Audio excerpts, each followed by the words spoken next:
আসসালামু আলাইকুম রহমতুল্লাহ। কি অবস্থা সবার, কেমন আছেন? মার্কেটে যখন নতুন ফোন আসে আমাদের সবার ইচ্ছে হয় একটি ফোন কেনার জন্য, কিন্তু বেশিরভাগ মানুষ আমরা এই টেনশনে থাকি যে আমি দামি একটি ফোন কিনবো, যদি এক মাস পর দেখি সেই ফোনটার দাম কম হয়ে গেল, তখন আমরা চিন্তা থাকি হায় আমার তো লস হয়ে গেল।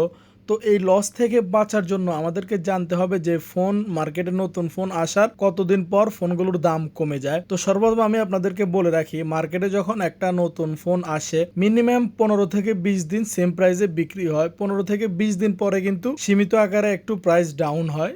যদি মনে করেন আপনি 5,000 রিয়াল, যেহেতু আমি কাতারে থাকি ওই হিসাব করে আপনারা যেখানে থাকেন সেভাবে কনভার্ট করে নিতে পারেন। যদি আপনি 5,000 রিয়ালের একটি ফোন থাকে, যদি বড় প্রাইসের একটি ফোন থাকে, আপনি নিশ্চিত জেনে রাখুন যে 15 থেকে 20 দিনের মধ্যে এই ফোনটি 500 রিয়াল কমে যাবে।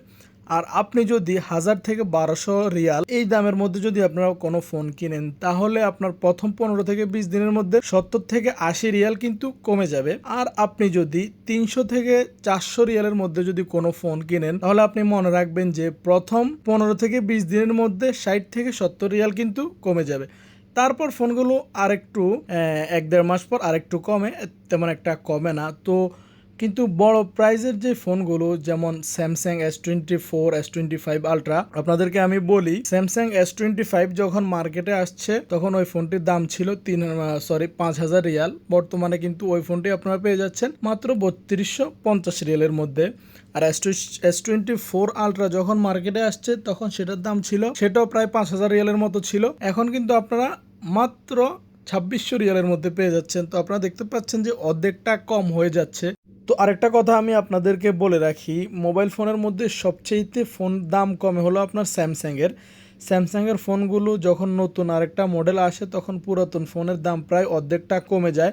আর স্যামসাংয়ের ফোন মার্কেটে যখন আসে, মার্কেটে আসার 2 থেকে 3 মাসের মধ্যে অনেক টাকা ডিফারেন্স হয়ে যায়। আমরা যদি রিয়েল হিসেব করি, যেমন আমি আপনাদেরকে বলি A56 এতদিন মার্কেটে ছিল আপনার 1,690 রিয়াল, এখন মাত্র 1,250 রিয়ালের মধ্যে পাওয়া যাচ্ছে। S24 আলট্রা এখন 2,600 রিয়ালের মধ্যে পাওয়া যাচ্ছে, যেটা প্রায় 5,000-এর কাছাকাছি ছিল। S25 আলট্রা, যেটাও আপনার প্রায় 5,000-এর কাছাকাছি ছিল, এখন সেটা 3,200 রিয়ালের মধ্যে পাওয়া যাচ্ছে। আর মোবাইল সবচেয়ে কম প্রাইস কমে হচ্ছে আপনার আইফোনের যে ফোনগুলো, সেগুলো প্রাথমিক 15-20 দিনের মধ্যে 200-300 রিয়াল অথবা 400 রিয়াল এরকম কমে। তো আইফোনের দাম কিন্তু স্যামসাংয়ের মতো এমন একটা কমে না।